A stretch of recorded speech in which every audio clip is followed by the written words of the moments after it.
సంవత్సరాల తరబడి government job కోసం వేచి చూస్తున్నారా? కేవలం 8 నెలల్లో మీ కల నెరవేర్చుకోండి. వెంటనే కింది నెంబర్స్‌కి కాల్ చేయండి.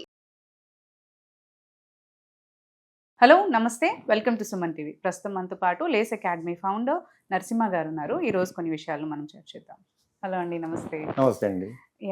సో ఇప్పుడు ఒక కాంపిటేటివ్ ఆప్టిట్యూడ్ టెస్ట్కి మనకి ట్రైనింగ్ తీసుకోవాలి అని అనుకుంటే ఒక స్టూడెంట్ ఎంత అమౌంట్ ఖర్చు పెట్టడానికి ప్రిపేర్ అయి ఉండాలి అంటారు యాక్చువల్లీ? ఓకే, సో మనం యాక్చువల్గా లాస్ట్ టైం మనం మాట్లాడుకున్నప్పుడు ట్రైనింగ్ అనేది కంపల్సరీ కాదు కానీ ఇంపార్టెంట్ అని అనుకున్నాం. సో ఇప్పుడు ఒక student for example bank exam కానీ ఎస్ఎస్సి లాంటి ఎగ్జామ్ తీసుకున్నాం. ఎందుకంటే ఇండియాలో చాలా మంది నేషనల్ వైడ్ గా ట్రై చేస్తున్న ఎగ్జామ్ అది. సో బ్యాంకింగ్ అండ్ ఎస్ఎస్సి లాంటి ఎగ్జామ్స్, కాంపిటేటివ్ ఎగ్జామ్స్ క్రాక్ చేయాలి అనుకుంటే స్టూడెంట్స్ బేసిక్ గా కొన్ని కోచింగ్ సెంటర్ సెలెక్ట్ చేసుకుని ఏదో చోట ట్రైనింగ్ జాయిన్ అవుతారు. సో వాళ్ళు ఆలోచిస్తున్న విషయం ఏంటంటే ఆ కోచింగ్ సెంటర్ వాళ్ళు ఛార్జ్ చేసిన ఫీజు ఎంత. అవును, ఓకే. సో నార్మల్ గా అయితే ఫీ స్ట్రక్చర్ మనకి 10,000 నుంచి స్టార్ట్ అయ్యి 25,000-30,000 వరకు వెళ్తుంది. సో వాళ్ళు ఏమనుకుంటారంటే ఇంకోటి దీంతో మీకు ఎగ్జామ్ క్రాక్ చేసేంత వరకు మీకు ట్రైనింగ్ ఇస్తాం. So this is life time validity అంటారు. సో స్టూడెంట్స్ ఏ విధంగా లెక్కేస్తున్నారు అంటే నేను ఒక 2 years కనుక ట్రైనింగ్ తీసుకున్నా 2 years కి నాకు పడింది 25,000 కదా, మంత్లీ 2,000 ఆడ్ చిల్లరకి అయిపోతుంది అని. కానీ వీళ్ళకి తెలియని హిడెన్ కాస్ట్ చాలా ఉన్నాయి. ఇప్పుడు మీరు ఒక 25,000 పెట్టి ఒక ట్రైనింగ్ సెంటర్ లో జాయిన్ అయ్యారు, ఆర్ కోచింగ్ అకాడమీలో జాయిన్ అయ్యారు. అక్కడ మీరు వేరే ఊరు నుంచి ఇంకో ఊరికి వచ్చి జాయిన్ అయ్యారు. సో డెఫినెట్ గా మీరు స్టే చేయడానికి హాస్టల్ తీసుకోవాలి. అండ్ హాస్టల్ తీసుకున్న తర్వాత అక్కడ ఫుడ్ పడవచ్చు, పడకపోవచ్చు. లేదా అక్కడ ఫ్రెండ్షిప్స్ వల్ల మీరు అప్పుడప్పుడు వారానికి ఒకసారి బయటికి వెళ్ళి తినడానికి అలవాటు పడవచ్చు. హైదరాబాద్ లాంటి సిటీకి వచ్చాక మీరు ఆటోమేటిక్ గా వీకెండ్స్ లో మాల్స్ కి, మూవీస్ కి వెళ్ళడం అలవాటు అవుద్ది. ఎందుకంటే ఓన్లీ కోచింగ్ రోజంతా తీసుకున్నాక ఏదో ఒక రకమైన అవగేషన్ ఉండాలి. సో ఇవన్నీ లెక్కేసుకుంటే నెలకు ఒక స్టూడెంట్ 10,000 నుంచి 12,000 ఈజీ ఖర్చు పెడతాడు. 6-7,000 దీనికే వద్దు హాస్టల్ కి. సో 10-12,000 మీరు నెలకు అనుకుంటే మీరు for example best case scenario 12 నెలల్లో మీరు ఎగ్జామ్ క్రాక్ చేసేస్తే మీకు 1,44,000 అక్కడే ఖర్చు అయింది. మీరు కోచింగ్ పెట్టిన ఖర్చు 25,000. అదొకటే ఆలోచిస్తారు. నేను ఎప్పుడు అంటాను, మన అసలు మీద ఆలోచిస్తూ కొసరు వదిలేస్తారు. కొసరు ఆస్తి అసలు కంటే ఎక్కువ అవుద్ది. మీరు వచ్చింది దేనికోసం? హైదరాబాద్ కి కోచింగ్ తీసుకోవడానికి. కోచింగ్ కి పెట్టిన ఖర్చు ఎంత? 15,000. కానీ 15,000 ఎక్కడ, 1,50,000 ఎక్కడ? పొరపాటులో స్టూడెంట్ 2 ఏళ్ళు కష్టపడాల్సి వచ్చింది అనుకోండి, ఆ 1,50,000 కాస్త 3 లక్షలు అవుద్ది. ఇంట్లో ప్రెషర్ ఎక్కువ అవుద్ది. పేరెంట్స్ కి అర్థం కాదు. తనేమనుకుంటారు, ఏంటి నేను 15,000 కట్టాను, నా కష్టాన్ని నేను పడుతున్నాను కదా, ఎందుకు మా ఫాదర్ ఇంత ప్రెషర్ పెడుతున్నారు అంటే మీరు పెట్టిన 15,000 కాస్త ఎక్కడో పోయింది. అసలు ఆ 15,000 పోతే పోయింది, వచ్చేయండి అని పిలిచిన వాళ్ళు కూడా ఉన్నారు. ఎందుకంటే ఎవ్రీ ఇయర్ నువ్వు 1,50,000 ఖర్చు పెడుతున్నావు, లేదా అదే 15,000 ఎవ్రీ మంత్ ఖర్చు పెడుతున్నావు. దానికి ఈ 15,000 కి ఇంకా మనం 10 times ఎక్కువ పెట్టేస్తున్నాం తెలియకుండా. అది కూడా మీరు 1 year లో ఎగ్జామ్ క్రాక్ చేస్తే.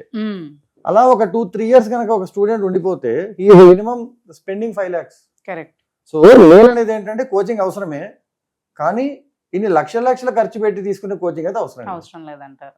సో ఇది ఒక చోట కొంచెం గ్రాడ్యుయేట్స్ అర్థం చేసుకుని ఆలోచిస్తే అసలు వాళ్ళు పెడుతున్న ఖర్చు ఎంత అని తెలుస్తుంది. అయితే ఇప్పుడు ఇంత అమౌంట్ ఖర్చు అవుతుంది అంటున్నారు మనకి బ్యాంకింగ్ కానీ ఎస్ఎస్సి కానీ ట్రైన్ తీసుకోవాలి అని అంటే, ఇప్పుడు మీరు వేసిన అనాలిసిస్ అది కరెక్టే నిజంగా యాక్చువల్లీ.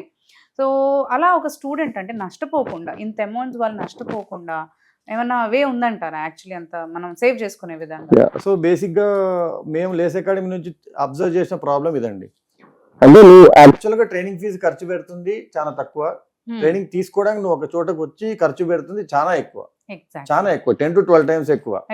సో ఈ ప్రాబ్లమ్ ని కనుక తీసేయగలిగితే ఒక స్టూడెంట్ దేనికోసం అయితే ఖర్చు పెట్టడానికి దాన్ని మాత్రమే ఖర్చు పెట్టించగలిగి మిగతా ఖర్చు అంతా తీసేయగలిగాం అనుకోండి, అప్పుడు ఆటోమేటిక్ గా parents and students both feel happy.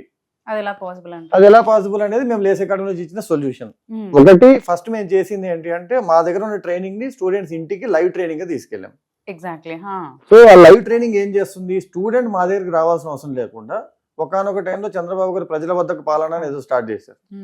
OTTs ప్రజల వద్దకు ఎంటర్టైన్మెంట్ అని స్టార్ట్ చేసాయి, లేస్ అకాడమీ ప్రజల వద్దకు టీచింగ్ అని స్టార్ట్ చేసాం. అంటే ఇప్పుడు సింపుల్ ఎగ్జాంపుల్ ఏంటంటే మన చిన్న సినిమాలు అన్నింటి ఓటీటీలో చూసేస్తున్నారు. ఎందుకు? ఒక థియేటర్ లో సినిమా చూడడం ప్రాబ్లం లేదు, అక్కడికి వెళ్ళాక పాప్కార్న్ కొనడమో కూల్ డ్రింక్ కొనడమో చేసామంటే దీని ప్రైస్ కన్నా అది 10 రెట్లు ఉంటుంది. 150 రూపాయలు అయితే అది 250 రూపాయలు. అండ్ ఇప్పుడు పెద్ద టీవీస్ ఉన్నాయి కాబట్టి వాళ్ళకి థియేటర్ ఫీలింగ్ ఉంటుంది. టీవీ లేకపోతే ప్రొజెక్టర్ వేసుకున్న పెద్ద కాగితం పెట్టుకున్న ప్రొజెక్టర్ అయిపోతుంది. సో ఇప్పుడు మనకు కావాల్సిన విషయాన్ని మన అందుబాటులో ధరలో దగ్గరకు తీసుకుని అదే క్వాలిటీని ఎంజాయ్ చేస్తున్నప్పుడు ఒక లైవ్ ట్రైనింగ్ క్లాస్ అంటే మీకున్న ఏకైక డిఫరెన్స్ ఏంటంటే మీరు వచ్చి క్లాస్ లో కూర్చోరు. బట్ ఫ్యాకల్టీ మీ దగ్గర వరకు వచ్చి మీతో ఇంటరాక్ట్ అవుతూ డ్యూయల్ ఇంటరాక్షన్ కమ్యూనికేషన్ తో క్లాసెస్ తీసుకుంటూ, అండ్ దీంట్లో మాకు చాలా మంది ఇచ్చిన డౌట్ ఏంటంటే ఆన్లైన్ క్లాసెస్ లో నిజంగా మరంత ఫోకస్ ఉంటుందా, అందుకే మేము ఏం చేసాం బ్యాచ్ కి 25 మెంబర్స్ పెట్టుకున్నాం. ఓకే. సో 25 మంది ఉంటారు, నిజంగా 25 మంది ఎవరైతే సీరియస్ గా ఉంటారో వాళ్ళే మా దాంట్లో జాయిన్ అవుతారు. సో దీనివల్ల అడ్వాంటేజ్ ఏమవుతుంది స్టూడెంట్ కంటే, తను ఏదైతే 15 నుంచి 25,000 ఖర్చు పెట్టి కోచింగ్ తీసుకోవాలనుకుంటాడో ఆ 25,000 ఖర్చు మాత్రమే పడుతుంది తప్ప మిగతా ఖర్చు పడుతుంది. జియో వచ్చాక అదృష్టానికి నెట్ కూడా ఫ్రీ అయిపోయింది. కరెక్ట్. సో ఇంటర్నెట్ కూడా పెద్ద ఖర్చు పెట్టాల్సిన అవసరం లేదు.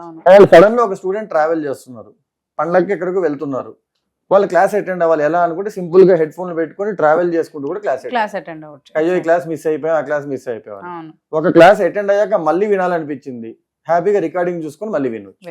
సో ఇన్ని సౌలభ్యాలతో ఆ ఖర్చు మాత్రమే ఏదైతే ఫీజుకి పెడుతున్నారో ఆ ఫీజు మాత్రమే ఖర్చు పెడుతూ మిగతా 1,00,000 2 లక్షలు అవసరం లేని ఖర్చు పెట్టకుండా ఉండాలి అనుకుంటే ఆటోమేటిక్ గా లేస్ అకాడమీ మా లైవ్ ట్రైనింగ్ లో జాయిన్ అయ్యారంటే సరిపోతుంది.